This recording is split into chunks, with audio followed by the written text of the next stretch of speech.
Section 90 है procedure after division और अप्रेजमेंट कि क्या प्रोसीजर अडॉप्ट करेगा रेफरी विद असेसर के साथ जब प्रोड्यूस की डिवीजन हो जाएगी या उस प्रोड्यूस के हवाले से तखमीना लगा लिया जाएगा। The result of the divisions or appraisement shall be recorded and signed by the referee and the record shall be submitted to the revenue officers। आप देखें इसकी रेफरी की कितनी अहम ड्यूटी है कि जब डिवीजन हो जाएगी उस प्रोड्यूस की या अप्रेजमेंट की जाएगी उस प्रोड्यूस की जिसकी वापस ये रेफरी पॉइंट हुआ है, तो उस डिवीजन का जो रिजल्ट होगा अप्रेजमेंट का जो रिजल्ट होगा शैल बी रिकॉर्डेड, उसको रिकॉर्ड भी करेगा रेफरी, उसके ऊपर साइन करेगा और उसके बाद वो रिकॉर्ड रेवेन्यू ऑफिसर जिसने उसको पॉइंट किया है उसके पास उसको जमा भी कराएगा। This is the legal duty of the revenue, this is the legal duty of the referee कि व्हेन द डिवीजन्स और appraisement have completed by this persons the result of that division must be recorded in shape of writing something as well as signed upon that result, and that result must be submitted before such revenue officers। जो कारगुजारी वहाँ की होगी मुकम्मल कार्रवाई in shape of writing करके ये revenue officer चाहे कोई तहसीलदार हो चाहे असिस्टेंट कमिश्नर हो उसके पास ये जमा कराएगा। ये इसकी ड्यूटी है उस प्रोड्यूस को डिवीजन करने के हवाले से। अब सेकंड इसका क्या काम है, the revenue officers shall consider the record, जो रेवेन्यू ऑफिसर है वो रिकॉर्ड जो जमा रेफरी की जान से कराया जाएगा उसको तस्लीम भी कर सकता है। And after such further inquiry, अगर वो समझता है कि उसमें कोई ऐसी शॉर्टकमिंग अभी बाकी है, उसमें कोई प्रोसेस जो उसने उसकी इंस्ट्रक्शन में हिदायत जारी की रेफरी को वो कंप्लीट नहीं हुई, एज पर इंस्ट्रक्शन उसने वो काम नहीं किया, जहाँ कहीं भी उसको कमी नजर आती है उसके हवाले से वो इंक्वायरी भी आज खुद रेवेन्यू ऑफिसर कर सकता है इफ एनी अगर कोई रहती है तो। As he may deem necessary, अगर वो मुनासिब समझता है तो shall make an order either confirming or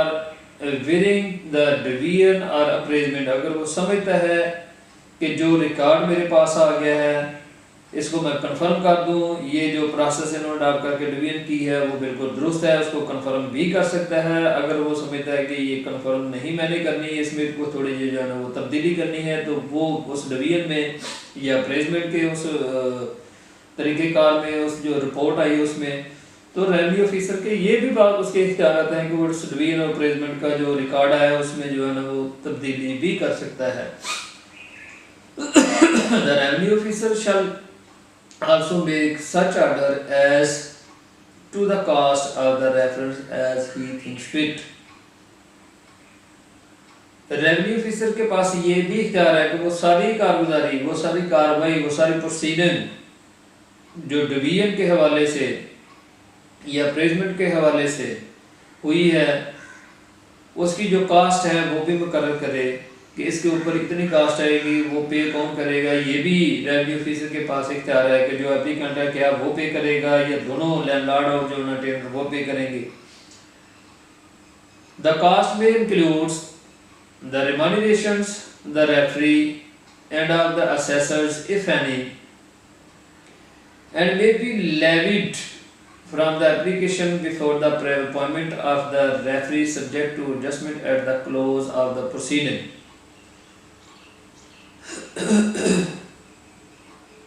जब कोई एप्लीकेशन दी जाती है रेवेन्यू ऑफिसर को for the purpose of appointing the referee in order to division the produce, तो उस एप्लीकेशन के साथ ही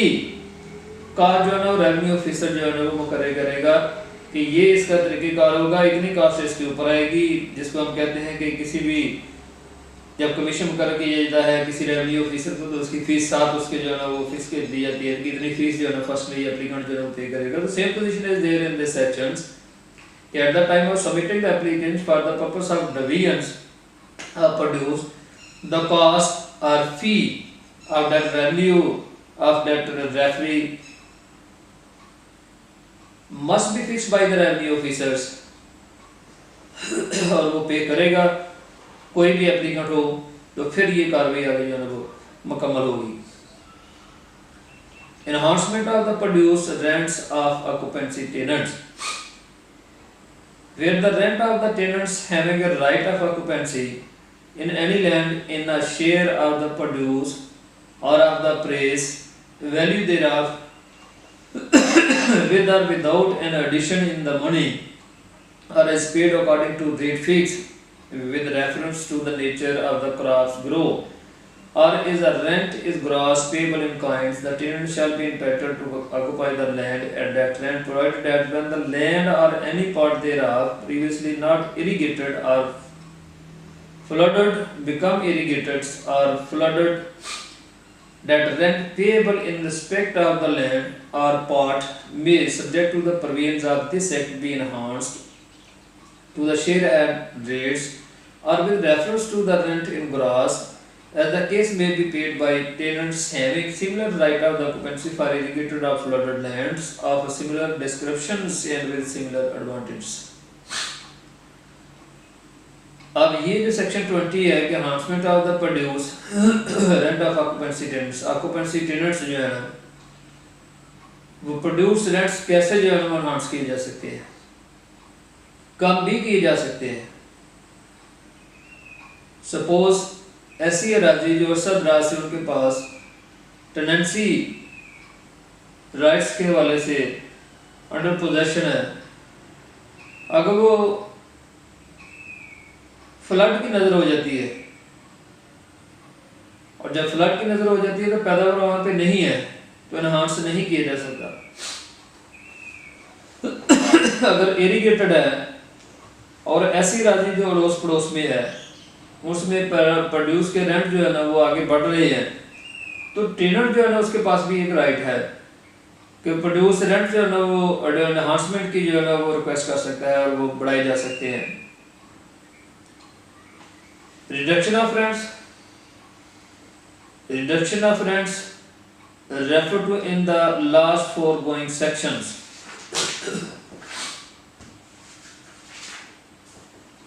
when the land or any part of the land held by a tenant having a right of occupancy to whom the last foregoing section applies cease to be irrigated or flooded, the rent payable in respect of the land or part may be reduced to the share of the rates or with reference to the rent in gross, or the case may be paid by the tenants having a similar right of the occupancy for the unirrigated or unflooded land of similar description and with similar advantage। Reduction of rent referred to in the last foregoing sections, ये यही बात enhancement के बाद है ना इसी section में बताई गई है कि रिडक्शन कैसे हो सकती है। अगर ऐसी अराजी जो अनफ्लडेड हो या अनइरिगेटेड हो, ये तो मस्ट बात है कि उसमें जो रिडक्शन हो जाएगी उसमें से कम हो जाएगा रेंट, वो इसी वाले से होगा जैसे एक साल कबल किसी ऐसी अराजी पे ऊपर फसल नहीं हुई, अनफ्लडेड हुई है, अनइरिगेटेड हुई है, तो उसमें कम रेंट रहा है। अगर आइंदा ईयर भी इसी तरह की कुछ ऐसी अराजी है तो उस पर भी उसी रेशो और तनासब के साथ से जो है रेंट कम होगा।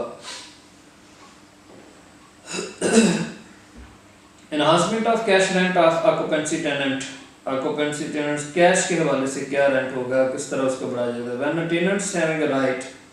Of occupancy pays his rent entirely by a cash rate on the recognized measures of area or by a cash rent in gross on his tenancy, the rent may be enhanced on the ground that after deduction therefrom of the land revenue of and the rates and cesses chargeable on the tenancy, when the tenants having a right of occupancy, जब एक tenants occupancy rights रखता है और पे करता है मुकम्मल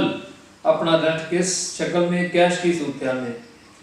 और जो उस इलाके में जो चलता है रेंट वो मुकम्मल उस इलाके के है रस्म व रवाजात रस्म व रसूमात के हवाले से मुकम्मल पे करता है, या ग्रास के हवाले से पे करता है। रेंट जो है ना वो बढ़ाया सकता है,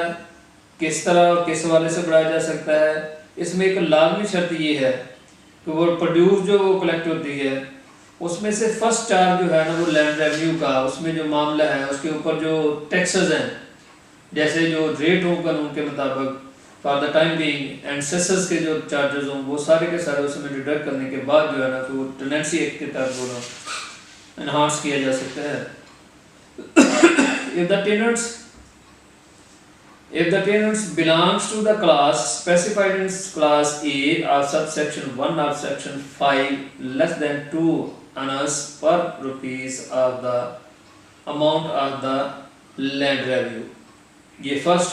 कैटेगरी है एनहांस की कि किस तरीके से बढ़ाया जाएगा और किन लोगों के लिए बढ़ाया जाएगा। वो जो सेक्शन 5 के हैं टेनेंसी एक्ट के, जो सेक्शन 5 के जो टेनेंट हैं वो लोग इसमें शामिल होंगे जो अरसा पुश्तों से अरसा नस्ल दर नस्ल जो है ना एक अराजी के ऊपर जो है ना बतौर टेनेंट चले आ रहे होते हैं। If he belongs to any of the classes specified in class B, C and D of that subsection less than 6 annas per rupees जो है ना वो 6 आने के हिसाब से 6 पैसे के हिसाब से of the amount of the land revenue उनकी जो है ना अनाउंसमेंट की जाएगी। If belongs to the class specified in section 6 or if his right of the occupancy is established under section 8 and his rent is not regulated by contract, if there is no any contract between the landlord or tenants in shape of regulated, तो फिर किस तरह enhance होगी उसका जो rent होगा less than 12 annas per rupees of the amount of the land revenue, जो land revenue की जो अमाउंट होगी उसमें कंसीडर करी जाएगी एज पर द लॉ, उसके ऊपर पर रुपीस के 12 annas उनके एनहांस किए जाएंगे। इन a case where subsection 1 applies, the rent may be enhanced to an amount not exceeding 26 or 12 annas पर पीस। ये मेथड बताया गया है किस हिसाब से जो है ना वो एनहांस किया जाएगा रेंट को। तो सबसेक्शन 1 में जो अप्लाई करते होंगे, जो फॉल करते होंगे टेनेंट्स, उनका है नॉट एक्सीडिंग 26 और 12 annas per piece of the amount of the land revenue as the case may be in addition to amount of the land revenue of the tenancy and the rates and cess charges thereon। ये must बात है कि जो taxes होंगे जिस हिसाब से जो रेट के वो भी मस्ट उसमें से डिडक्ट होंगे और जो सेस चार्जेस बढ़ेंगे वो भी उसमें से डिडक्ट होंगे। For the purpose of this section a मुकर्ररदार shall be deemed to be a tenant of the class specified in class A or subsection 1 of section 51। Section 23 reduction of rent refers to the last foregoing section। The rent payable by a tenant to whom the last foregoing section applies may be reduced on the ground that the productive powers of his tenancy have been decreased by a cause beyond his control। Enhancement and reduction of rent by suit। A revenue court on the suit of either landlord or tenants may subject to the provision of this and other sections of this act enhance or reduce the rent of any tenants having a right of occupancy। एक competent court जो है ना वो revenue officer इस हवाले से कि किसी रेंट को एनहांस भी कर सकती है और उसमें से उसको रिड्यूस भी करती है। कब ये करती है? कोर्ट अस खुद नोटिस नहीं ले सकती, रेवेन्यू ऑफिसर अस खुद नोटिस नहीं ले सकता जब तक दोनों में से कोई एक शख्स रेवेन्यू ऑफिसर के पास नहीं जाता कि ये मामला हमारे दरमियान जो है ना वो तनाज़ा पैदा हो गया है। या तो एप्लीकेशन दी जाएगी रेंट को एनहांस करने की, या एप्लीकेशन दी जाएगी रेंट को रिड्यूस करने की। ये तो मस्ट की बात है कि एनहांसमेंट की जब एप्लीकेशन दी जाएगी तो ये टेनेंट जो है ना वो देगा, कम की जो होगी वो लैंडलॉर्ड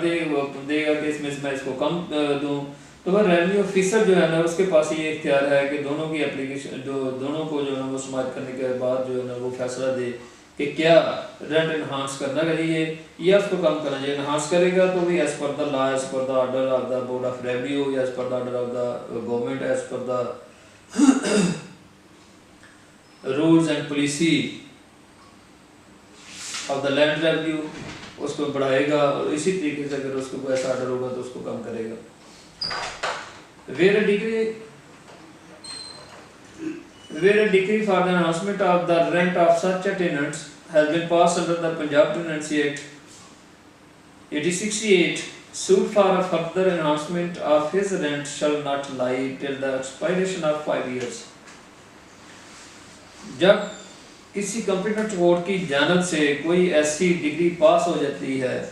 किसी रेंट को बढ़ाने के सिलसिले में, तो उस बढ़ाने की मुद्दत से लेके आगे 5 साल तक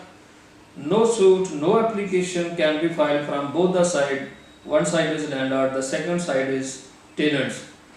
दोनों में से कोई शख्स ये हक नहीं रखता कि जब तक 5 साल मुकम्मल नहीं हो जाते, no suit, no application can be filed from both the sides unless in the meantime the local area in which the land comprised in the degree is situate has been generally reassessed and the revenue in respect of that land has been increased। या तो फिर दोबारा उसकी assessment होगी उस रकबे की जो आसार अड़ोस पड़ोस में पड़े हुए हैं, या एज पर द ऑर्डर दोबारा कोई सूट फाइल किया जाता है किसी और की जानब से, तो उसमें एनहांसमेंट जो है ना वो उसमें जो रेंट है वो इंक्रीज हो जाता है। जब इंक्रीज हो जाता है देन वही टेनेंट वही लैंडलॉर्ड उनमें से कोई भी दोबारा सूट या एप्लीकेशन फाइल कर सकता है। Subject to the provision of subsection 9, a suit instituted for the enhancement of the rent of a tenants having right of occupancy shall not be entertained in either of the following cases, namely, if within the 10 years next preceding its institutions his rent has been commuted under section 13 or enhanced under this section। ये limitation है जो आयद की गई है Punjab tenancy act के तहत tenant के ऊपर कि जब एक दफ़ा एक एनहांसमेंट का फैसला हो जाता है तो दोबारा सूट फाइल नहीं कर सकता। if within that period a decree has been passed under this act dismissing on the merits a suit for the enhancement of his rent unless the land or some part of the land comprised in his tenant not having been irrigated or flooded at the time such commutations, enhancement or degree has become irrigated or flooded for the purpose of section of Muqarrar shall be deemed to be tenants having a right of occupancy। That's all।